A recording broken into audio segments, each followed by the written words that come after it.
नमस्कार दोस्तों। इस वीडियो में हम करंट अफेयर से जुड़े कुछ महत्वपूर्ण सुर्खियों की चर्चा करेंगे। हम देखेंगे कि ये सुर्खियां क्यों चर्चा में हैं, इन्हें किसने प्रस्तुत किया और इनके पीछे के कारण और उद्देश्य क्या है। इसके साथ ही हम इन सुर्खियों के जिन आयामों पर आयोग द्वारा क्वेश्चन किया जाता है उन्हें भी ध्यान से देखेंगे। तो चलिए शुरुआत करते हैं। आज का जो हमारा पहला क्वेश्चन है हमने पुरस्कार से लिया हुआ है। देखते हैं पुरस्कार से संबंधित कौन सा क्वेश्चन है। और ये पुरस्कार सिनेमा का है, ऐसा नहीं कि कोई खेल का है। 69वें राष्ट्रीय फिल्म पुरस्कारों की घोषणा कब हुई। हम ये देखेंगे कि 69वां राष्ट्रीय फिल्म पुरस्कार की घोषणा कब हुई और कहाँ पे हुआ, कितने श्रेणी में इसको पुरस्कार दिया गया और सर्वश्रेष्ठ अभिनेता का पुरस्कार किसको मिला, सर्वश्रेष्ठ अभिनेत्री की पुरस्कार, मतलब जो जो इम्पोर्टेंट कैटेगरी में पुरस्कार दिया गया उन सभी कुछ क्षेत्रों को देखेंगे। तो 69वें राष्ट्रीय फिल्म पुरस्कार की घोषणा कब हुई, 24 अगस्त 2023 को। कहाँ पर हुई, नई दिल्ली के नेशनल मीडिया सेंटर में। और ये इसका कौन सा संस्करण है, ये 69वां संस्करण है। ये 69वां संस्करण फिल्म कितनी श्रेणी में टोटल दिया गया, टोटल 31 श्रेणी में दिया गया। जैसे सर्वश्रेष्ठ अभिनेता, सर्वश्रेष्ठ अभिनेत्री, सर्वश्रेष्ठ गीत, सर्वश्रेष्ठ फिल्म, ऐसे ही टोटल 31 श्रेणी में पुरस्कार दिया गया। अब बात करते हैं सर्वश्रेष्ठ अभिनेता का पुरस्कार किसको मिला। सर्वश्रेष्ठ अभिनेता का पुरस्कार अल्लू अर्जुन को पुष्पा द राइज फिल्म के लिए मिला। सर्वश्रेष्ठ अभिनेत्री की बात करें तो सर्वश्रेष्ठ अभिनेत्री आलिया भट्ट को गंगूबाई काठियावाड़ी के लिए, कीर्ति सैनन को मिमी के लिए मिला। नरगिस दत्त पुरस्कार किसको मिला, नरगिस दत्त पुरस्कार ऐसे फिल्म को मिलता है जो राष्ट्रीय एकता के लिए काम करता है। तो नरगिस दत्त पुरस्कार किसको मिला, द कश्मीर फाइल्स के लिए। सर्वश्रेष्ठ फीचर फिल्म का पुरस्कार किस फिल्म को मिला, रॉकेटरी द नॉम्बी इफेक्ट। ठीक है, जो इंपॉर्टेंट है उसको हमने ले लिया। ऐसे टोटल 31 कैटेगरी हैं, वो एग्जाम के दृष्टि से उतना इंपॉर्टेंट नहीं है। चलते अपने नेक्स्ट टॉपिक पे। नेक्स्ट टॉपिक हमने लिया हुआ उत्तर प्रदेश विशेष से।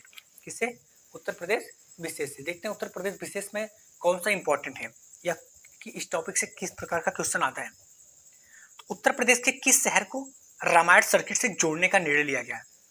अब यहाँ पे ये समझेंगे कि रामायण सर्किट क्या होता है और किस शहर को इसके अंतर्गत जोड़ा जाएगा और इसके अंतर्गत क्या क्या कार्य किया जाएगा और इसको जोड़ने की घोषणा कब हुई, इसके अंतर्गत इसी को ही क्यों जोड़ा जाएगा, इस शहर को ही क्यों जोड़ा जाएगा और इसके अंतर्गत क्या कार्य किया जाएगा।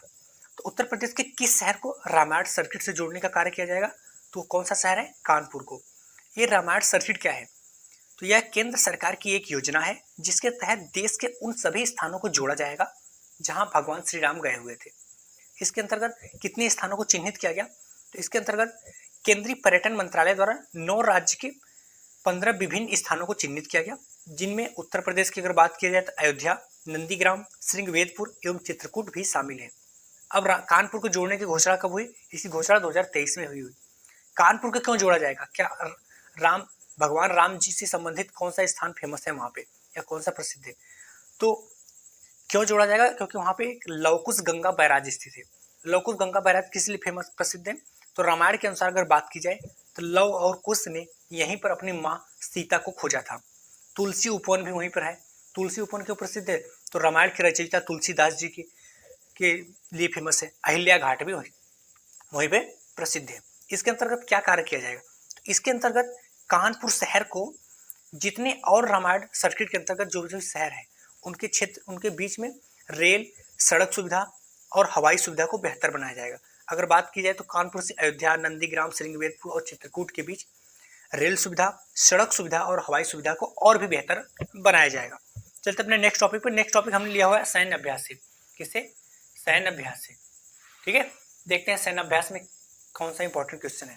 तो अभी हाल ही में भारतीय तटरक्षक बल ने समुद्री सहयोग बढ़ाने के लिए किस देश के साथ समझौता ज्ञापन पर हस्ताक्षर किया, तो किस देश के साथ हस्ताक्षर किया और कब किया, इस समझौता के बीच क्या कार्य किया जाएगा और उन दोनों देशों के बीच द्विपक्षीय सैनिक नौसैनिक अभ्यास कब हुआ।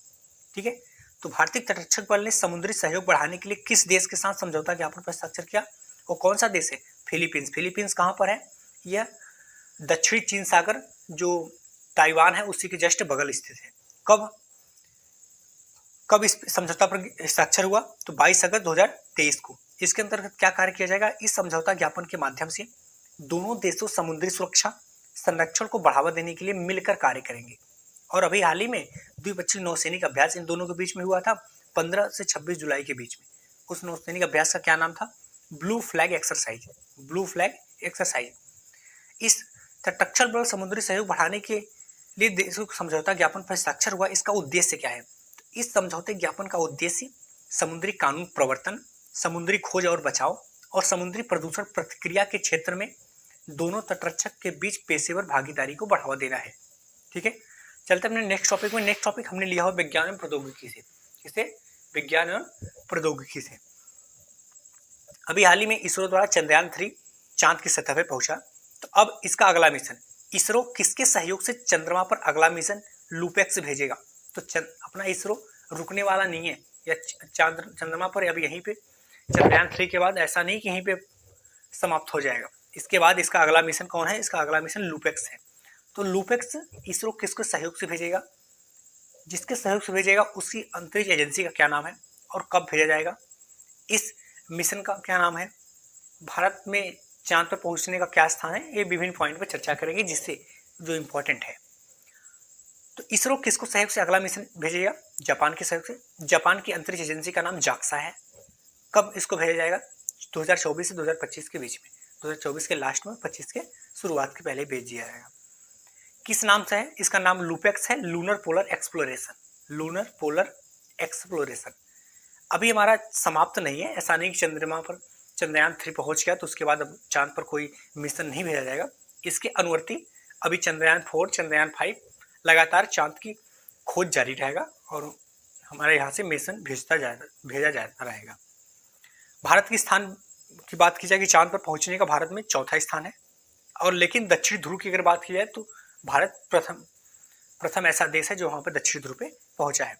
चंद्रयान 3 जहाँ पे पहुंचा उस जगह का नाम शिव शक्ति पॉइंट, चंद्रयान 2 तिरंगा पॉइंट, चंद्रयान 1 जहाँ पे पहुंचा वो जवाहर पॉइंट। इसरो की स्थापना की बात की जाए तो 15 अगस्त 1969 डॉक्टर साराभाई के नेतृत्व में किया गया था।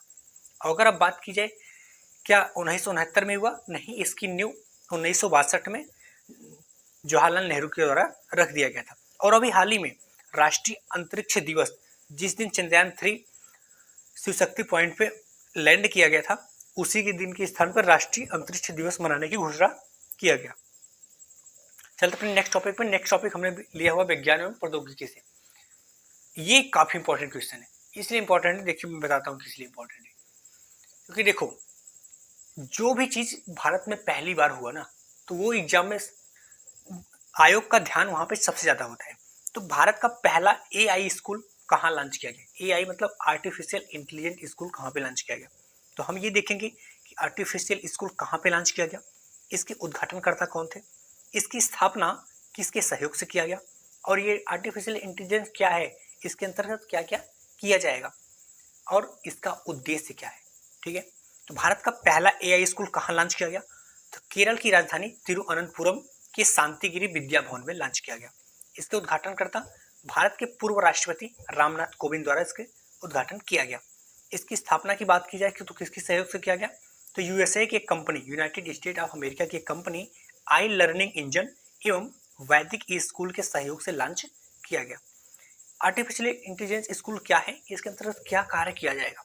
तो यह स्कूल 8 से 12 तक के लिए है, जिनमें छात्रों को आर्टिफिशियल इंटेलिजेंस और मशीन लर्निंग के साथ साथ, मतलब आर्टिफिशियल इंटेलिजेंस के बारे में बताया जाएगा, मशीन लर्निंग के बारे में बताया जाएगा। इसके साथ साथ कंप्यूटर, गणित, विज्ञान एवं इंजीनियरिंग के विषयों को आसानी से सिखाया जाएगा।